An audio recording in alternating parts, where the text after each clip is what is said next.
In late 2019, a video went viral of a man apparently making himself disappear.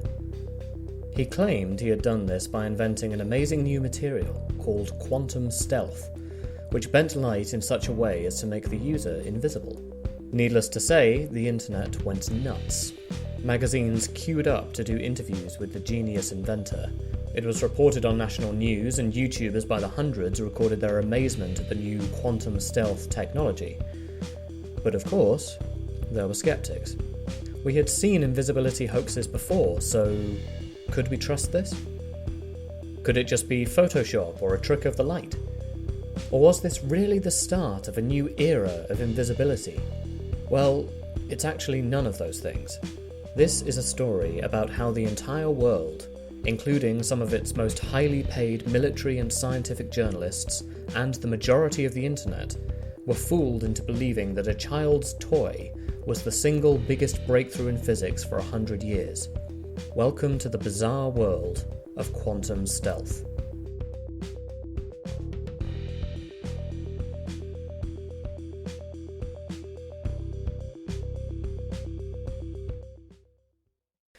The first thing to say here is that I do not know any of the people involved, and I have never handled the quantum stealth material myself. I am willing to accept that I may be totally wrong about all of this, and nothing I'm saying should be taken as a legal accusation of any kind. I'm purely giving my opinion on this story as a physicist, who has worked as a research scientist for almost 10 years. So, what do I think is going on in this image? Well, this is a textbook example of a lenticular lens. This is a material into which an array of columnar lenses have been cut to give it some unusual optical properties. Lenticular lenses can be used to selectively distort certain parts of an image, to create 3D photographs like the stereograph patented in 1898, and the animated cards and posters familiar to anyone who lived through the 90s. These effects are based on the fact that lenticular lenses preferentially scatter light in an axis perpendicular to the direction of the lenses, meaning from certain angles, foreground images can be heavily distorted, while the background, provided it's sufficiently continuous, looks the same. You can clearly see that this is what is going on in this photo. The background is stretched and distorted, but because of the flat wainscoting, it still looks flush with the rest of the background.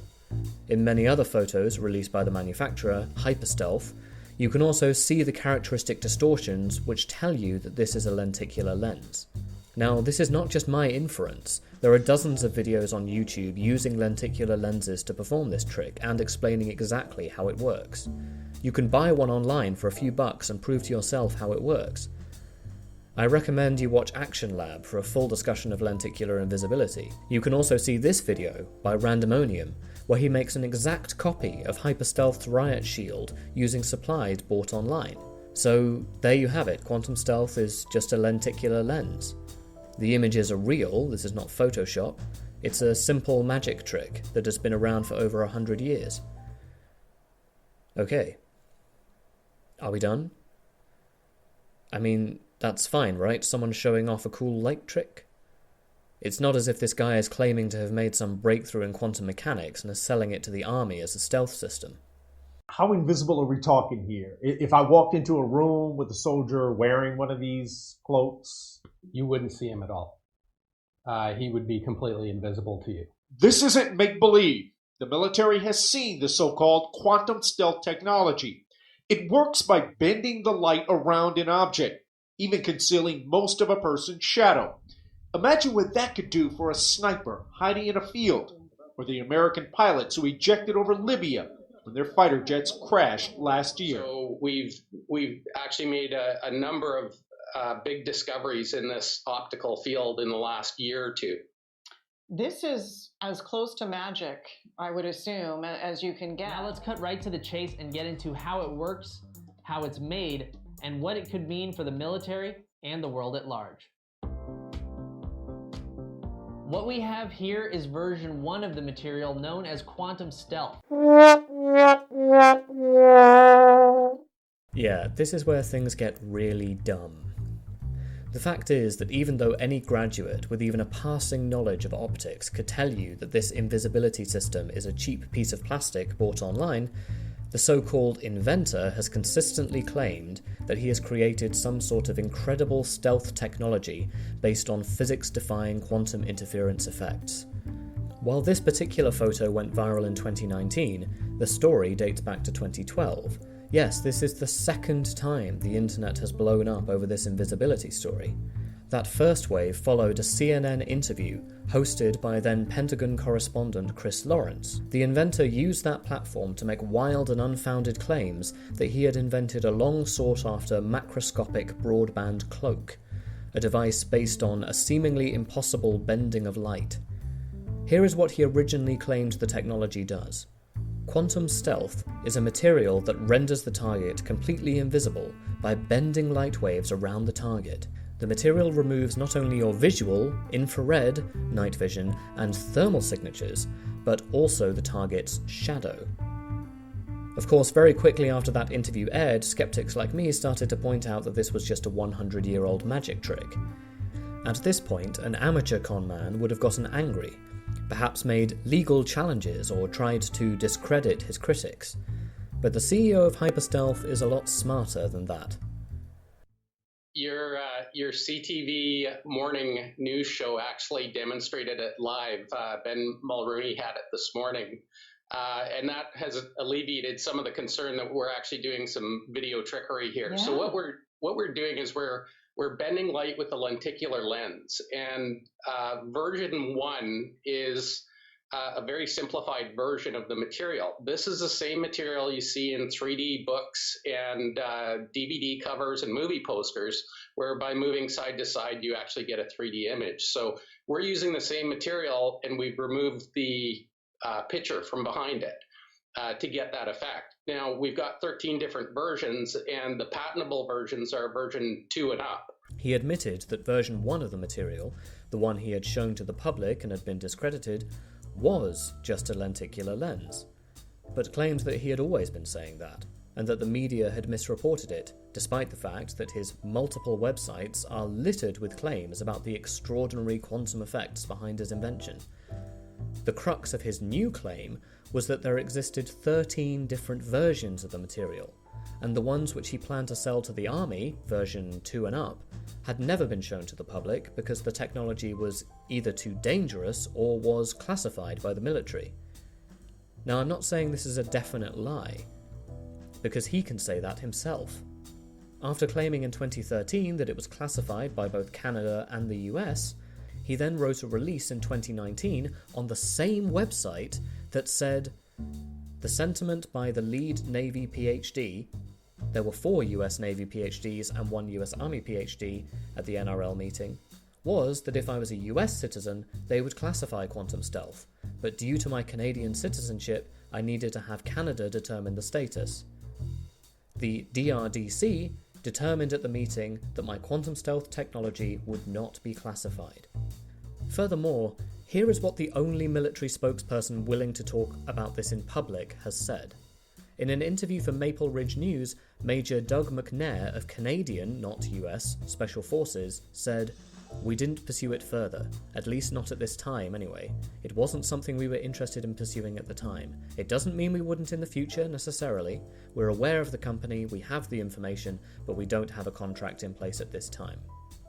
Despite claiming for 8 years that he is on the verge of selling this technology to the military, every military spokesperson reported in independent news has confirmed that there has never been a contract in place with Hyperstealth.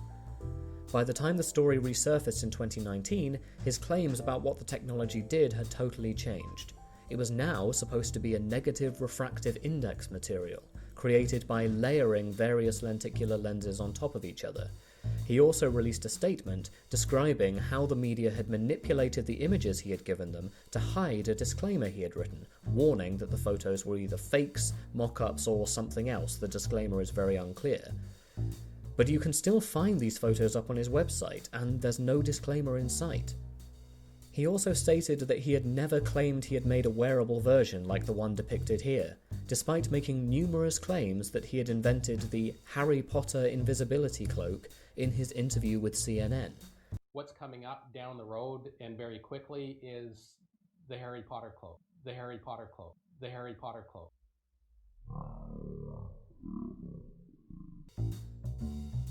He did say they were 80% of the way towards a wearable version, and of course he couldn't show that to the public because it was too dangerous.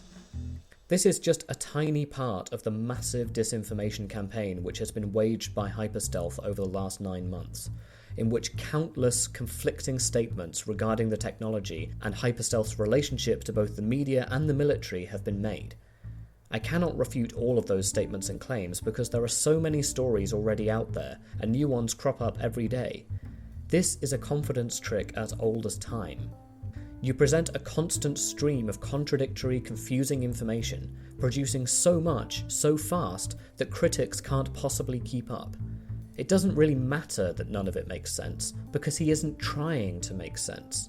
He's trying, in my opinion, to create such a confusing mess of information that skeptics are distracted, trying to knock each new claim down. The 13 versions statement here is genius, because every time someone debunks one version, he can just move on to the next one, retroactively dismissing any past claims that he's made as being the result of fake news. Sound familiar? So I'm not going to get into a blow-by-blow refutation of every statement Hyperstealth has released, but just to give you a taste of what researching this story has been like, here are some of my top picks.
One of the nice things about science is that it is possible to extrapolate general rules from limited observations. That's the foundation of empiricism. So even though I can't possibly address every claim Hyperstealth has ever made, I don't need to, because I know that the process they describe could never produce a negative refractive index material. I'm assuming that this claim started because the CEO read this paper, written by John Pendry, which discusses how materials with nanoscale patterns could be used to make an invisibility cloak.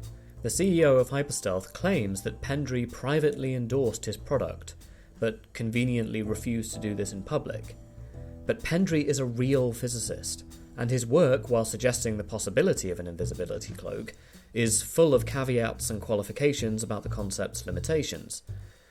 The key element here is that the metamaterials Pendry talks about are patterned at the nanometer scale to utilize non-linear near-field effects.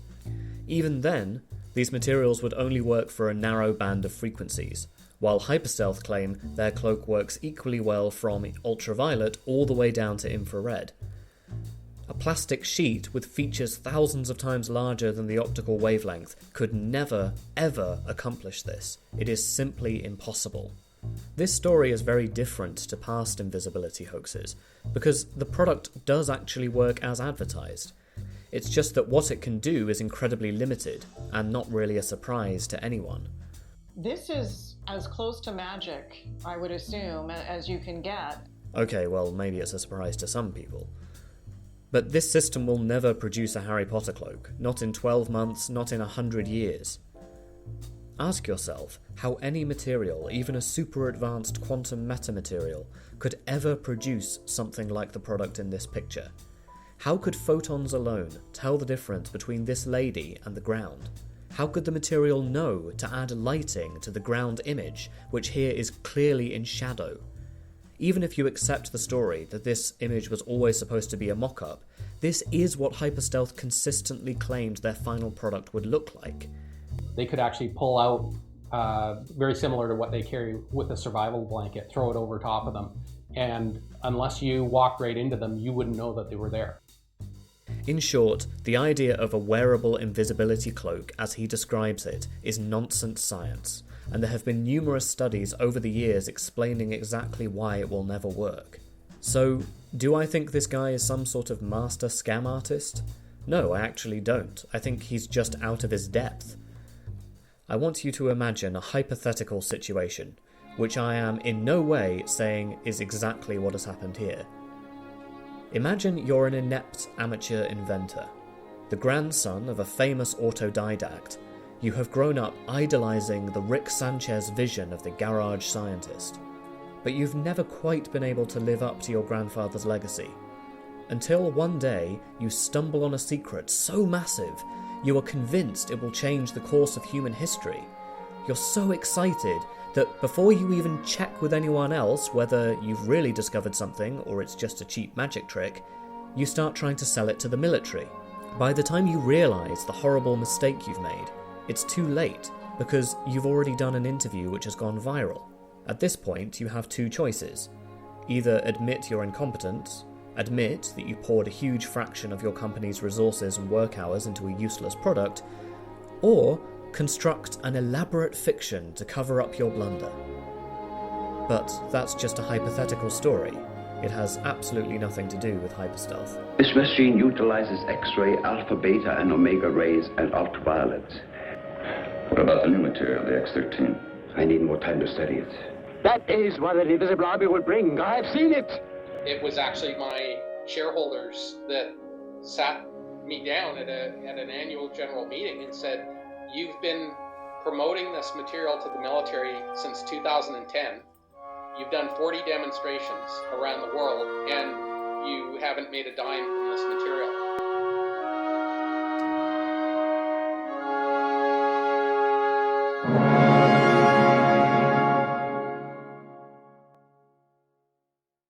Whatever really happened, you can't blame this guy for trying to sell his product. There are far more sleazy salesmen out there who use far worse tactics. And I also want to be clear that I don't think you're stupid if you were taken in by this.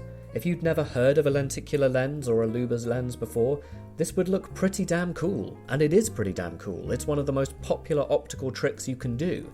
It's a child's toy, not a piece of military stealth technology. The people who are really at fault here are the reporters, journalists, and social media influencers who just won't stop giving this guy airtime. After all, these are the people who ultimately decide what most of us do and do not think is real science. Unless you have a physics degree, no one could blame you for believing CNN Pentagon correspondent Chris Lawrence when he tells you this is a real military technology. The same goes for any of these correspondents at New Engineering, New Scientist, Phys.org, The Daily Telegraph, Extreme Tech, and IFL Science. As trusted correspondents for well-known news outlets, they had the power to decide whether this entered the mainstream or became just another one of the thousands of invisibility hoaxes that have cropped up over the years. The CEO of Hyperstealth has said many times that the CNN interview was the turning point for this story, and that all the other media interest followed off the back of Lawrence's interview. Therefore, Lawrence's sloppy journalistic standards, his refusal to seek out a second opinion or spend time researching the wider story, is the main reason this nonsense went as far as it did. How can we ever trust these media outlets when we know that they will lose all critical faculties as soon as someone mentions the word quantum? How can we trust their reporting on climate change or COVID? Throughout this story, only a handful of people ever showed the integrity to verify the claims made by Hyperstealth. Small local station, Maple Ridge News, actually tracked down the military officer Hyperstealth met with, showing in that one act more journalistic integrity than CTV or CNN. Once this story obtained a certain critical mass, it developed into a sort of mass hysteria, such that even when reporters and YouTubers were holding the so-called technology in their hands and could see that it was a cheap piece of plastic with no practical application, they still insisted this was a perfect invisibility technology. I mean, does this person actually think they're invisible? They even mercilessly lampooned this Chinese inventor for trying to pull off the same trick while still defending Hyperstealth. Why do I care so much? I mean, if idiots want to fall for this obvious trick, then that's fine, right? People have been falling for cons for generations.